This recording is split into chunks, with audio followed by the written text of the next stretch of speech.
We're starting a new sermon series today that I'm excited to get into. First, I do have an announcement, and it's a really good one. It's exciting that ever since Christmas, over the last couple of months, we've had an exciting few months here, is that all the things that you can measure in the life of the church have gone up and to the right, which is wonderful. And we have more people participating in small groups. Worship attendance just in March is the highest weekly attendance in Tower Hill's entire history. Which is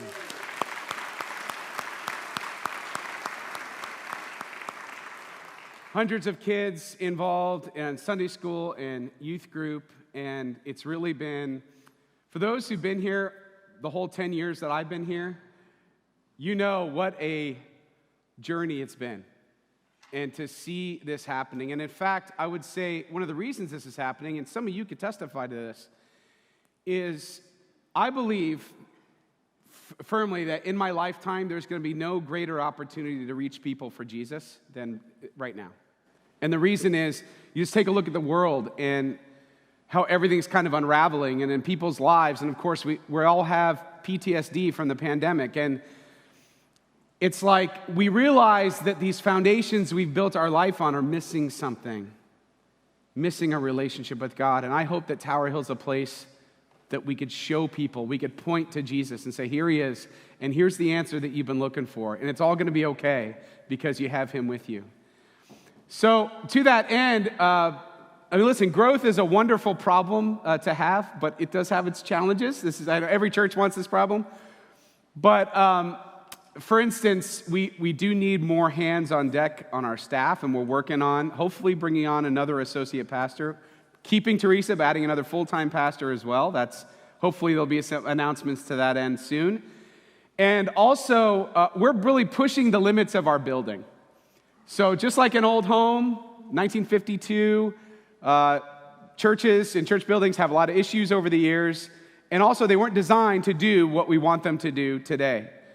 So I'm introducing to you for the first time the Riding the Wave Capital Campaign, and the goal is we want to raise money to renovate our children and youth spaces to handle not just the kids who are coming now. Already the rooms are too small for them, so we're going to blow out some walls and make some more room, but also to enable future growth as well. We're also going to have to add another contemporary service, and you're going to be asked some preferred times since, it's after Easter, and you're the real Christians. No, I'm just kidding. That's just a joke. That's just a joke. Sorry. No, just kidding. No. No, listen, we want to find out which times you prefer. The idea, what we do know at this point, we're going to add another hour of Sunday morning contemporary worship with Sunday school. So we have two choices, both will have full Sunday school. So more of that to come. But we're calling this campaign Riding the Wave. And we've been talking about it for the last 4 or 5 months in-house. We did a couple of invite sessions where we had talked to people to get them excited about what we're doing. Next-gen spaces, audio-visual upgrades. You may not realize this, but our audio-visual system is very much patchworked to make what's happening now work, back from the pandemic, right? And we want to make sure that we have everything we need for online, because that is the new front door of the church. There's practically nobody's coming here in person if they haven't looked at us online first. So we're going to do some lighting upgrades, some sound system upgrades. Webster Hall sound system needs an upgrade. And then there's a slew of other kind of deferred maintenance things that happens over time in a church, because you always want to spend the money on the ministry and not on the building. But it's time to change the carpet.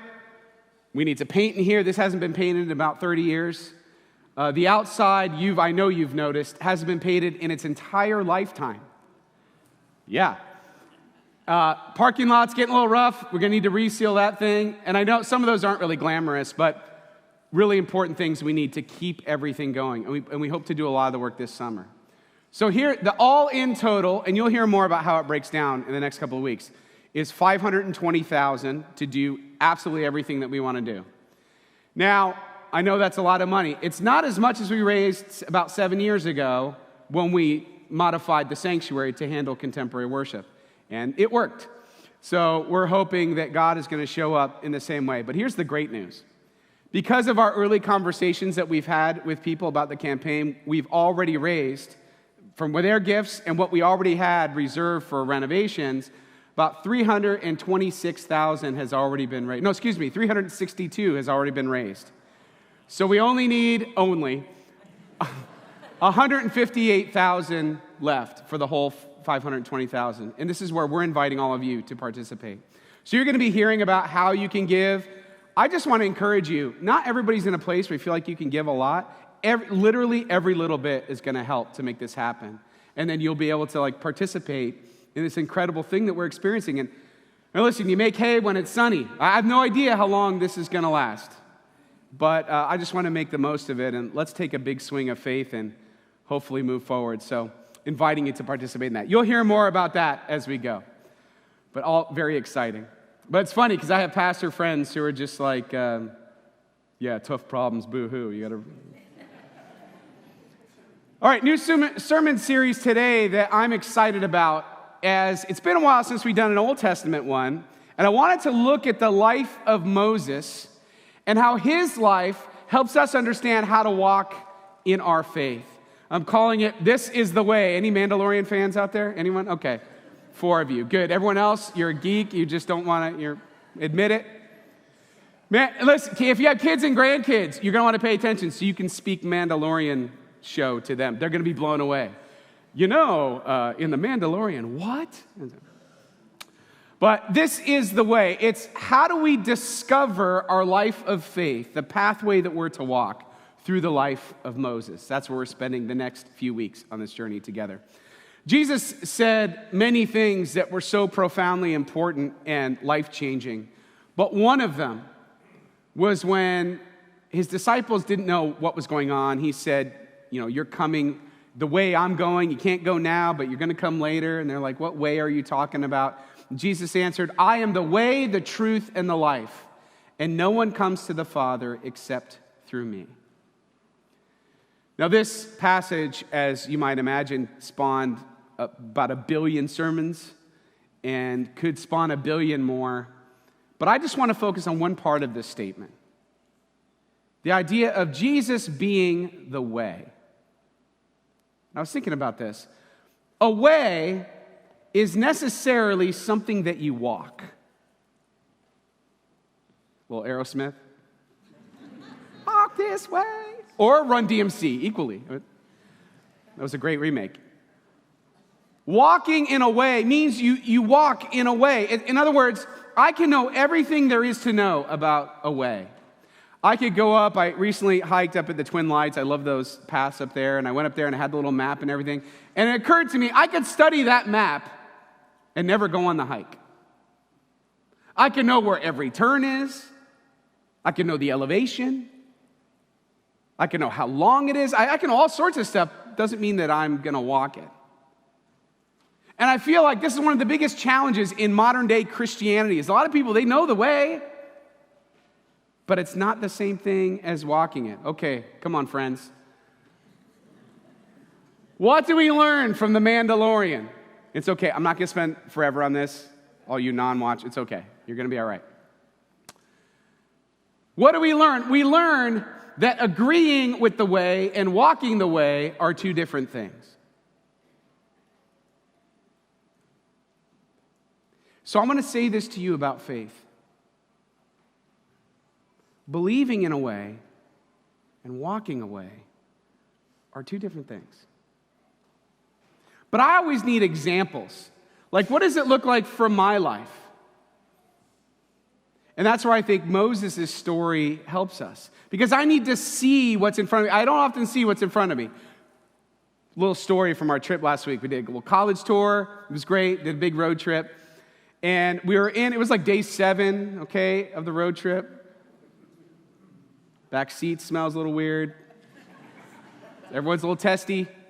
Anyway, we're in the bookstore, and I won't call them out. I want to embarrass my kids, so let's call them Child A and Child B. Child A says, Dad, I have to use the bathroom. Great. Where are they? So again, I'm a little snappy. It's been a long trip.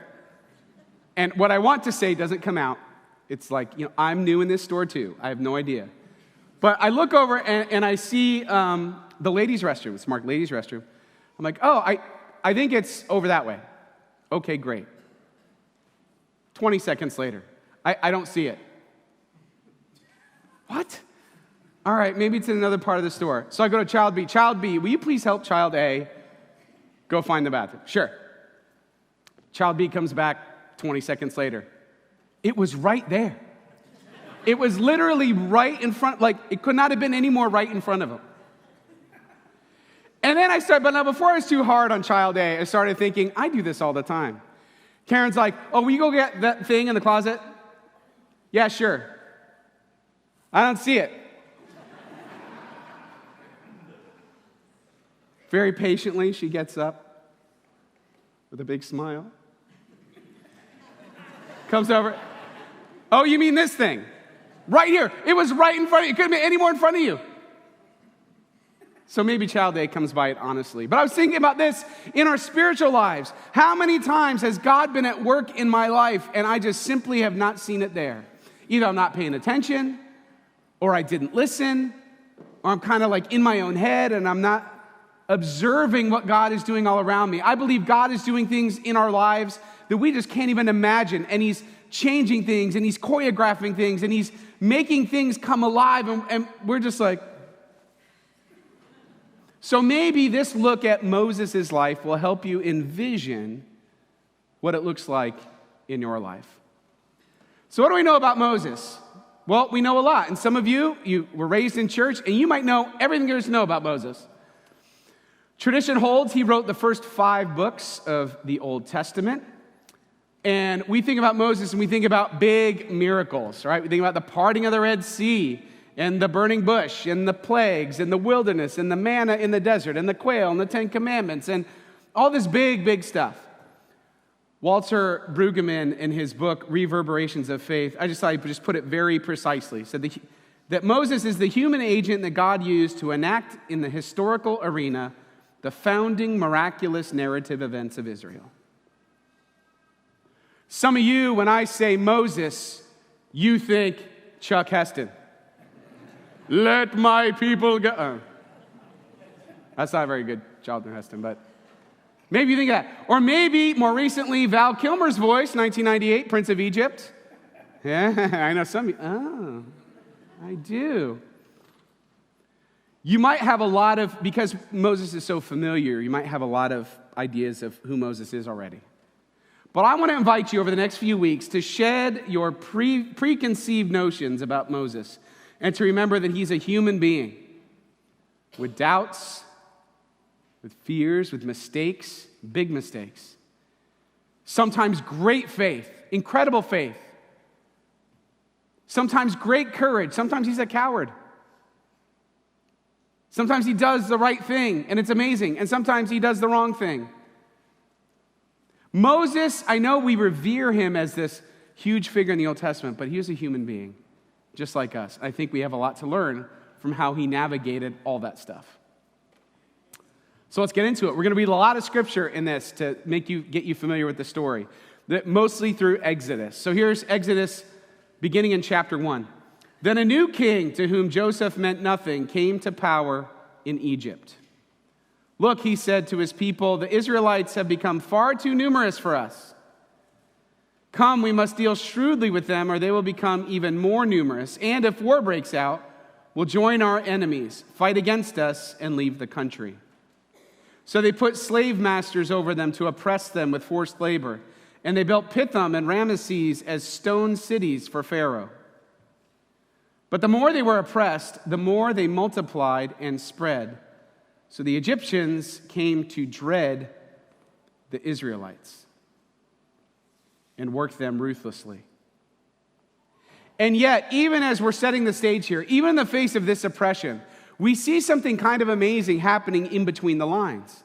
Is that the promises of God from Genesis are still coming true even in the face of human oppression. The promise of creation, be fruitful and multiply. The promise of Abraham, look to the stars if you can even count them. That's how many offspring you're going to have. So your offspring shall be. God still keeps blessing them in the face of the suffering.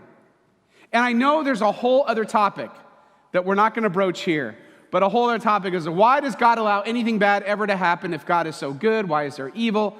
That's a topic for another day.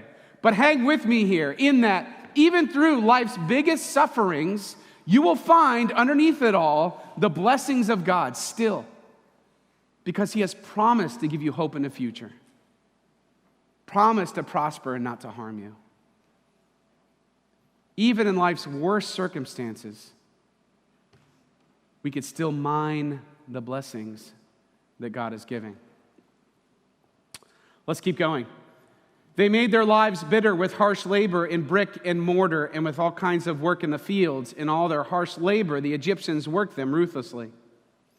The king of Egypt said to the Hebrew midwives, whose names were Shiphrah and Puah, when you are helping the Hebrew women during childbirth on the delivery stool, if you see that the baby is a boy, kill him. How horrific, by the way. Kill him. But if it is a girl, let her live. The midwives, however, feared God. What? The midwives, the Egyptians, feared God. It did not do what the king of Egypt had told them to do. So they let the boys live. Then the king of Egypt summoned the midwives and asked them, why have you done this? Why have you let the boys live? This is the best excuse ever. The midwives answered Pharaoh, Hebrew women are not like Egyptian women. They are vigorous and give birth before the midwives arrive.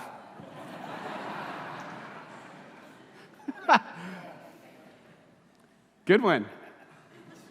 But God was kind to the midwives. He saw what they did, that they didn't have to, risking their own life to do what was right, to not let little children die in the river. And the people increased and became even more numerous. And because the midwives feared God, he gave them families of their own. That's just a cool little, we read over that, but it's like God's paying attention. God's not asleep somewhere. Then Pharaoh gave this order to all his people. Every Hebrew boy that is born you must throw into the Nile, but let every girl live. I can't even, that level of genocide or infanticide is, like, I don't know, is there anything more horrible? I don't know that there is. And just think if you were a Hebrew woman and you gave birth to a boy. This is how Moses enters the scene. Now, a man of the tribe of Levi married a Levite woman, and she became pregnant and gave birth to a son. When she saw that he was a fine child, she hid him for 3 months. Just like I'm trying to get my head around hiding her baby boy, like afraid, like, is someone going to hear him crying and someone to come investigate? Is it going to get found out? Is today the day that I lose him? I mean, couldn't imagine what Moses' mother was going through. But when she could hide him no longer, she got a papyrus basket for him and coated it with tar and pitch, and she placed the child in it and put it among the reeds along the bank of the Nile.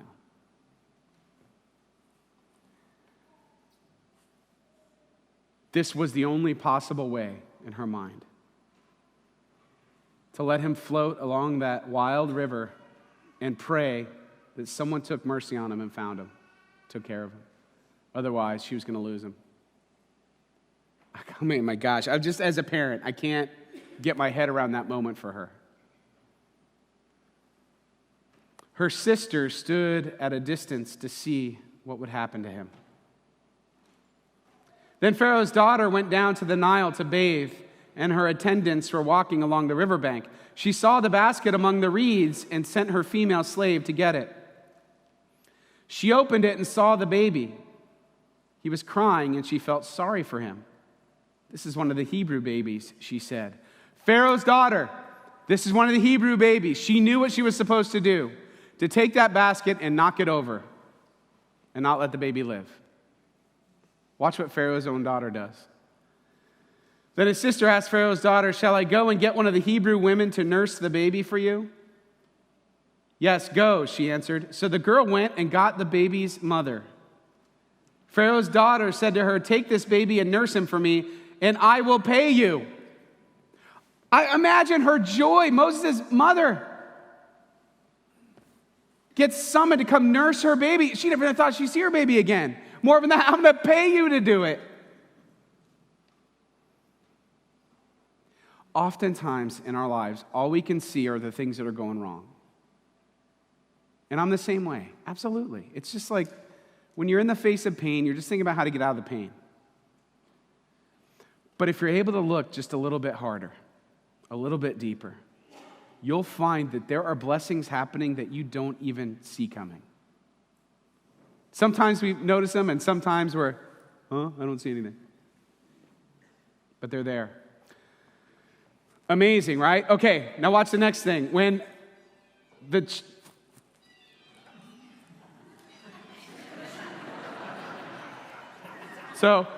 child grew older, that was like Wayne's World. Sorry. All right.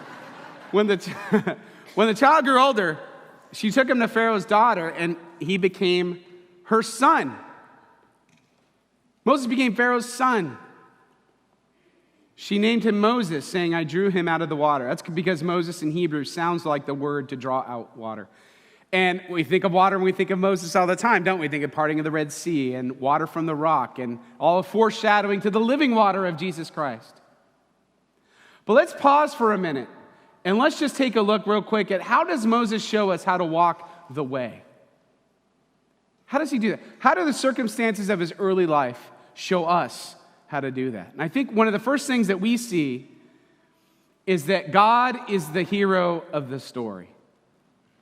God is moving things around. God is making things happen. God is changing lives and changing outcomes. In the face of infanticide, God uses Egyptian midwives, Pharaoh's daughter, river currents, basket-making abilities, papyrus that grew by the river. He's using all things at his disposal to work behind the scenes. God is the hero of the story. We all love to think of ourselves as the hero of our own story, right? I mean, it's natural. But this isn't that kind of story. A couple months ago, I took an Uber in Atlanta. I was taking an Uber back to the airport, and I met this guy, my Uber driver, Jacobus, from South Africa. Jacobus was telling us all about how he's in movies and TV. I'm like, awesome. And I'm like, well, what have you been in recently? So I was in Stranger Things. And for those who don't know, Stranger Things, very popular show on Netflix. Great show. He's like, I was in season 4. I'm like, what? Tell us more. And I'm like, why are you driving an Uber? But he's right. He's like, so he starts to tell us. He's in season 4. He was a policeman on a boat in season 4. And sure enough, one of the people I was sharing the ride with took a screenshot of Jacobus, policeman in the boat. That shot was on screen for about 1.8 seconds. But listening to him, you would think he was the star of the show. I feel like there's a spiritual parallel here. Is that we often feel the same way. This is our movie. We think we're the hero, but it's not our movie. Yet we have a critical role to play. The events of God's mission in the world are cosmic, from beginning to end. And even though our lives are a little blip on the screen, we have a critical role to play. God is the hero of this story. Not Moses, not me and you. All right, let's keep going. One day, after Moses had grown up, he went out to where his own people were and watched them at their hard labor.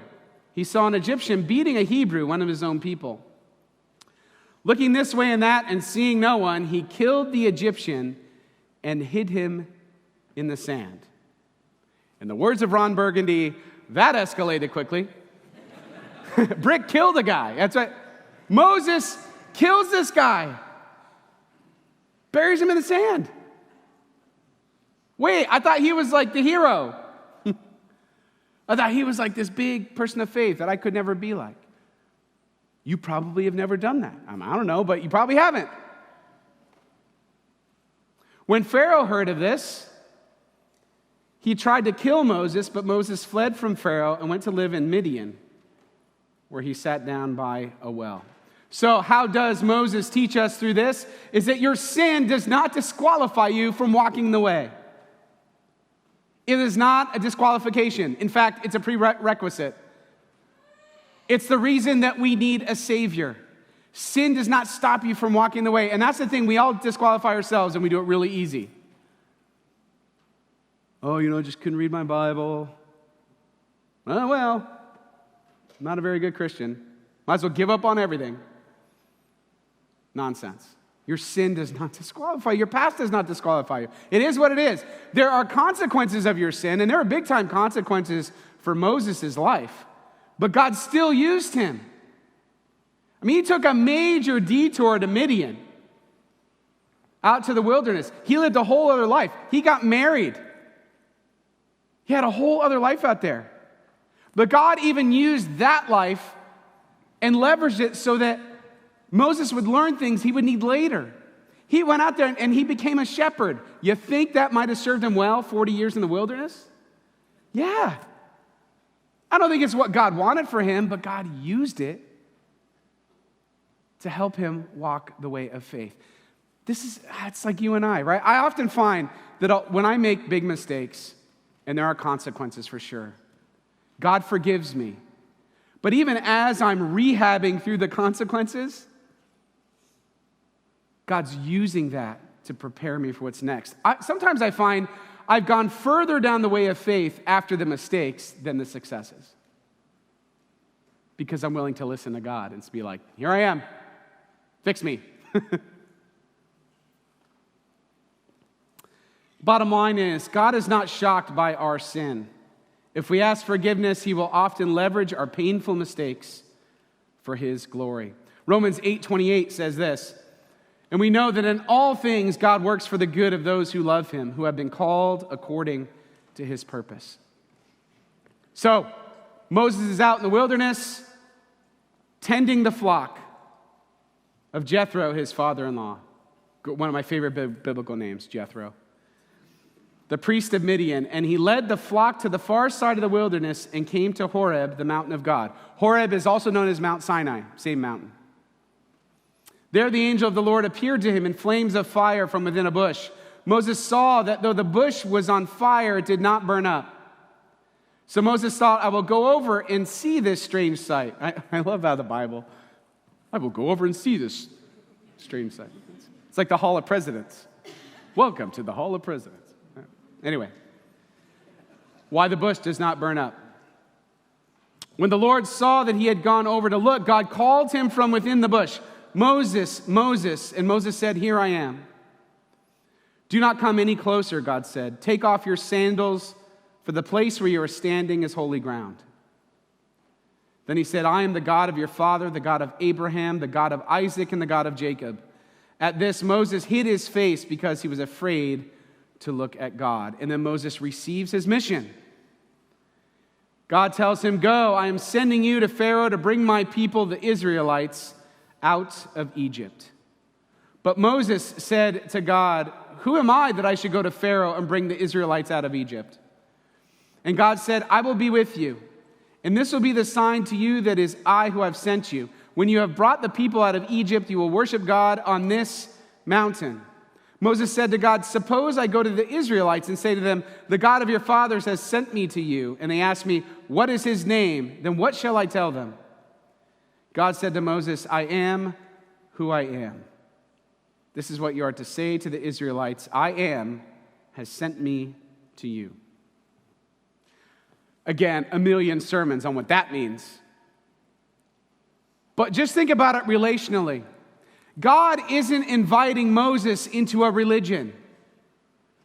God is inviting Moses into a relationship. It's exactly what he invites you and me to.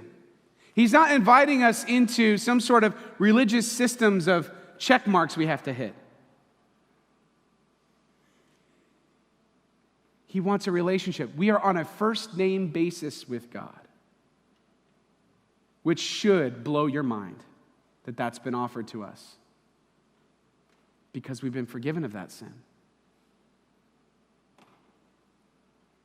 He invites us into relationship, but at the same time, he invites us to join his mission. We're on a first name basis, but number 4, he invites us to join his mission. It happens at once. What's his mission? Same mission to Moses, just on a different scale. Moses is to get the Israelites out of slavery, to free them. An exodus from slavery to freedom. This is our job. This is what we're called to do. We have a relationship with God so that we can lead people, help lead people in our lives, in our world, from a place of slavery to sin and death to freedom and life in Christ. It's the same way that we're asked to walk. And Moses had a lot of excuses, like, are you sure you want me? And scholars believed he had some sort of speech difficulty or speech impediment. And so it's funny that he was asked to be the mouthpiece of God and to speak for God. He said, surely there's somebody else. No, you. You know why I think God does that? And God pushes us out of our comfort zones? Is so we know it's God and not just our own ability.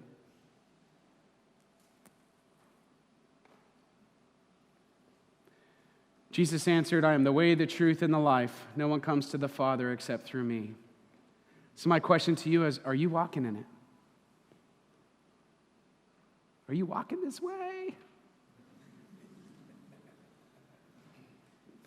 Let me ask it this way. Because maybe this is kind of new to you. Maybe you're like, I don't know that I really thought about it in this way. What's a small step of action that you can take in your life to follow in the way of Jesus? Maybe it's something as small as, I haven't really intentionally prayed in a long time. You got a little timer on your iPhone. Give it 2 or 3 minutes, pray. Maybe you haven't participated in something. I've never done a small group. I heard that people have grown in their faith. Maybe I'll sign up. It's not a lifetime sentence. It's like 7 weeks. Maybe I'll reach out to that person that I know I need to talk to and clean things up with. Maybe I need to forgive somebody. Maybe I just need to reach out because they've been on my mind and I never reach out. What would a small step look like for you? I promise you, there's not a lot of things I can promise, but I promise if you take a small step of faith, you're going to see how the Lord shows up in your life. Just like God told Moses, I'm going to be with you. Jesus tells us, I'm going to be with you to the very end of the age. God is with us. This is the way. Amen.